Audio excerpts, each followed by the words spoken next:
मध्य प्रदेश में 6 मई से kill corona अभियान का तीसरा चरण शुरू किया गया है। सरकार के अभियान में मिली कोरोना रिपोर्ट के अनुसार शहरों से ज्यादा ग्रामीण इलाकों में संक्रमण फैला है। अभियान के तहत गाँव में 2152 कोरोना संक्रमित मिले हैं, जबकि शहरी क्षेत्रों में यह संख्या 1327 बताई गई है।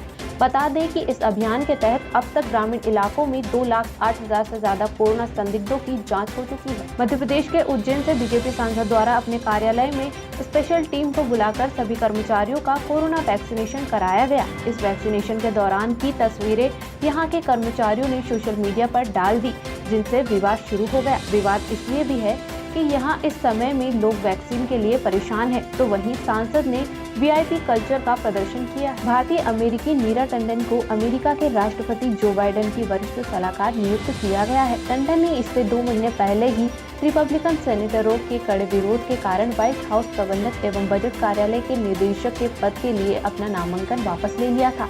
टंडन सोमवार से व्हाइट हाउस में अपनी जिम्मेदारी संभालेंगी। टंडन इस समय सेंटर फॉर अमेरिकन प्रोग्रेस की अध्यक्ष एवं मुख्य कार्यकारी अधिकारी है। पश्चिम बंगाल की मुख्यमंत्री ममता बनर्जी के छोटे भाई असीम बनर्जी का निधन हो गया। उनकी मौत की वजह कोरोना वायरस बताई जा रही है। शनिवार सुबह उन्होंने आखिरी सांस ली। राज्यों में कोरोना वैक्सीन की किल्लत के बीच केंद्र सरकार को उम्मीद है कि 18 साल से 44 साल तक की उम्र की करीब 95 करोड़ की आबादी को इस साल दिसंबर तक टीका लग जाएगा। यह बात मीडिया रिपोर्ट्स में सूत्रों के हवाले से कही जा रही है। कोरोना वायरस संक्रमण ने उद्योगों की भी कमर तोड़ दी है। आने वाले दिनों में इसका अर्थव्यवस्था पर बुरा असर पड़ेगा।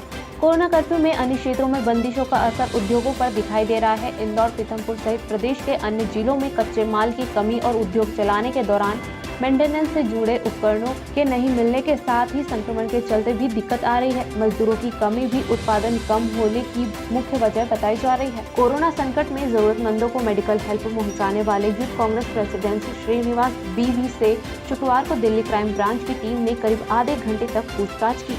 टीम के श्रीनिवास के ऑफिस में उनसे पूछा कि आखिर लोगों की मदद के लिए वे दवाएं और मेडिकल उपकरण कहां से ला रहे हैं। पुलिस के मुताबिक यह पूछताछ दिल्ली हाईकोर्ट के निर्देश पर हो रही है। वेस्ट यूपी में आतंक का पर्याय रहे कुख्यात मुकीम काला की शुक्रवार को चित्रकूट जेल के अंदर हुई गैंग वॉर में मौत हो गई। जेल में मारा गया मुकीम काला वही अपराधी है जिसने एनआईए के ऑफिसर तंजीर अहमद को दिन दहाड़े मौत के घाट उतार दिया था। कहा जाता है कि मुकीम काला ने तंजीर अहमद को मारने से पहले प्रैक्टिस के तौर पर लखनऊ में निर्दोष होटल मैनेजर की गोली मारकर हत्या कर दी थी। देश में कोरोना संक्रमण धीरे धीरे काबू में आ रहा है। इस बीच केंद्र सरकार ने बड़ा ऐलान किया है कि वह 16 से 31 मई की अवधि में राज्यों और केंद्र शासित प्रदेशों को कोरोना वैक्सीन के 1,92,00,000 डोज पूरी तरह फ्री दान करेगी। प्रदेशों के बीच कोरोना वैक्सीन की किल्लत के बीच केंद्रीय मंत्री प्रकाश जावड़ेकर ने यह ऐलान किया। इस बीच अच्छी खबर यह भी है कि देश में कोरोना के केस में कुछ कमी आई है। देश में कोरोना के खिलाफ जारी जंग में स्पुतनिक वैक्सीन का इस्तेमाल भी शुरू होने जा रहा है। स्पुतनिक वी वैक्सीन देश में अगले हफ्ते मिलेगी।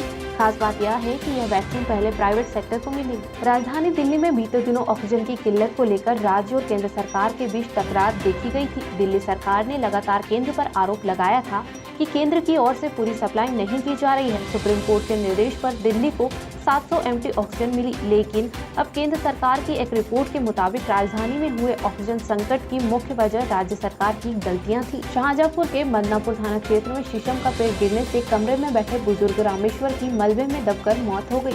बताया जा रहा है कि बरुआ पहना गाँव में तेज आंधी और तूफान आने से शीशम का पेड़ कमरे की दीवार पर गिर गया। मृतक के बेटे ओमकार ने बताया कि एम्बुलेंस से पिता को लेकर सरकारी अस्पताल पहुंचे, जहां उनकी मौत हो गई। इसके बाद तहसीलदार व राजस्व विभाग की टीम मौके पर पहुंची और मुआयना किया। वैश्विक महामारी में मरीजों को आर्थिक रूप से परेशान करने के आरोप निजी चिकित्सालय पर लगते रहे हैं। अयोध्या के निदान चिकित्सालय केंद्र के कर्मचारियों पर आरोप है कि इलाज कराने पहुंची बुजुर्ग महिला व उसके बेटों की पिटाई की गई। पीड़ित का आरोप है कि उसकी बुजुर्ग मां की तबीयत खराब थी, जिसे दिखाने के लिए वह कई घंटे से लाइन में लगा था और नंबर आने पर जब डॉक्टर से दिखाने की बात कही तो वहां मौजूद स्टाफ भड़क गया और मारपीट पर उतारू हो गया। हालांकि मौके पर पहुंची पुलिस ने मामले की जांच शुरू कर दी है। अयोध्या में ऑक्सीजन व रेमडेसिविर इंजेक्शन की कालाबाजारी करने के आरोपी समर्पण हॉस्पिटल के खिलाफ मंगलवार की रात एफआईआर दर्ज होने के बाद स्वास्थ्य विभाग व पुलिस की टीम ने बुधवार को इसे सील कर दिया। जांच में हॉस्पिटल का रजिस्ट्रेशन वैध नहीं पाया गया था, जिसके बाद 11 मई की रात हॉस्पिटल की संचालिका साक्षी त्रिपाठी के खिलाफ कोतवाली नगर में एफआईआर दर्ज हुई थी। हालांकि अस्पताल की संचालिका डॉक्टर साक्षी त्रिपाठी फरार बताई जा रही है। इंदौर में कोरोना के साथ अब ब्लैक फंगस का कहर बढ़ता जा रहा है। रोजाना 8 से 10 केस नए आ रहे हैं। अकेले महाराज यशवंत राव हॉस्पिटल MYH में ही ब्लैक फंगस इन्फेक्शन के 18 मरीज भर्ती हैं।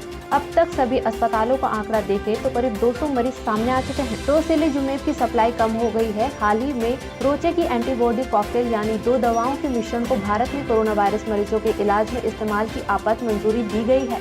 हाईकोर्ट ने केंद्र से यह पूछा है कि टोसिलिजुमेब की मांग को कम करने के लिए एंटीबॉडी कॉकटेल की कितनी मात्रा की आवश्यकता होगी। देश की 3 विधानसभा सीटों को विधानसभा सचिवालय ने रिक्त घोषित कर दिया है। मुख्य निर्वाचन पदाधिकारी कार्यालय के माध्यम से जोबट, पृथ्वीपुर और रेगांव विधानसभा सीट रिक्त होने की सूचना चुनाव आयोग भेज दी गई है। कोरोना महामारी की स्थिति को देखते हुए जल्द उपचुनाव होने के आसार नहीं है। अधिकांश जिलों में संक्रमण की दर 10% से अधिक है।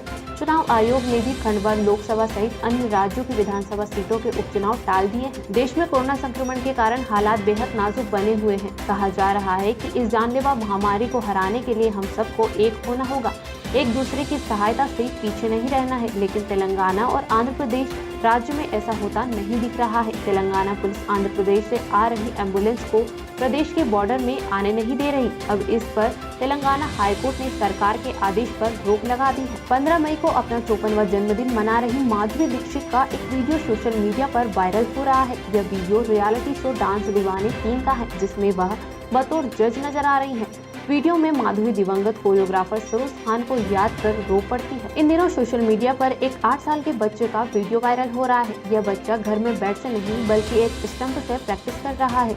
इस दौरान वह चारों तरफ शॉट खेलता हुआ दिख रहा है। इस वीडियो में यह बच्चा पूर्व भारतीय कप्तान महेंद्र सिंह धोनी की तरह हेलीकॉप्टर शॉट लगाते हुए भी दिखता है।